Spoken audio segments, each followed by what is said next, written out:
Graphs or networks can be used to show the connections between suburbs or cities, or in this case, between points of interest in a forest. Again, we have more definitions here: walk, trails, paths, circuits and cycles. And we do need to make sure that we are very aware the difference, because some of the differences are very minute between each one of them. So let's start off with a walk. That is, if you think of an umbrella, that is your overriding heading. It's a walk.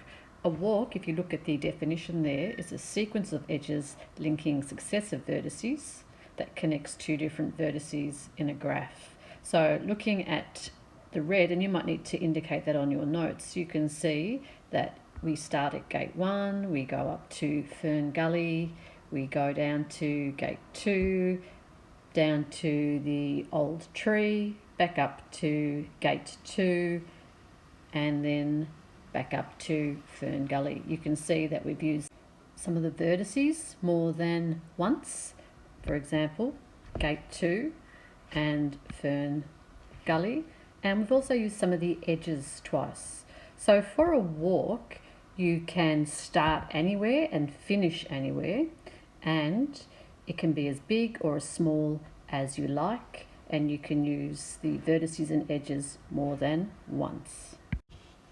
So the example there that you've got of a walk is G1 to the bridge, so gate 1 to the bridge, to gate 2 to the old tree, then back to gate 2, and then to the Fern Gully. Now remember, it can be as big or as small as what you want, so you don't have to use all the edges and you don't have to use all the vertices. So I could say waterfall to the bridge to gate 1, and that would also be a walk, as would the waterfall to the bridge to gate 1, back to the bridge, and then up to Fern Gully. So there I've used the two of the vertices, the bridge, twice, but that's okay for a walk. So you can have as many or as little as what you want there. So now we branch out. If walk is the top of our tree, if you like, we branch out to a trail.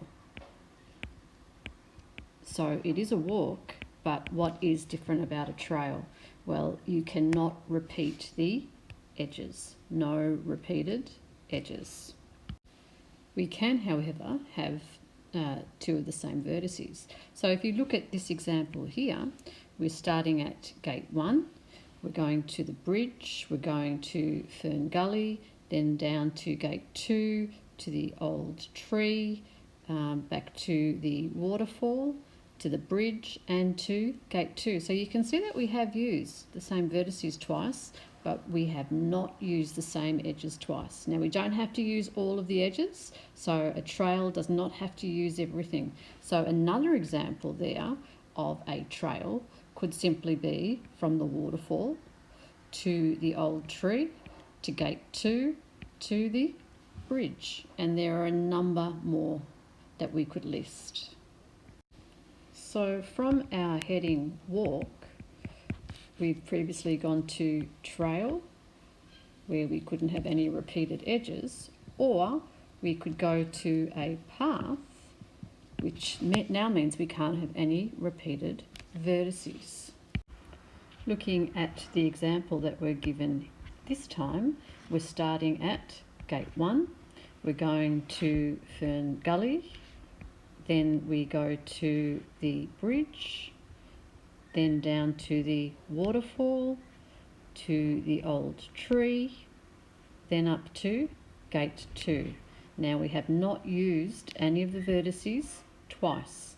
We could have used the edges twice if we wanted to, but we cannot use the vertices twice. So there are many examples here, and we don't have to use all the vertices for a path. So you could have just simply gone from the gate 2 up to Fern Gully and then to the bridge. That is also an example of a path. We have not used any vertices twice. circuits and cycles follow on from trails and paths.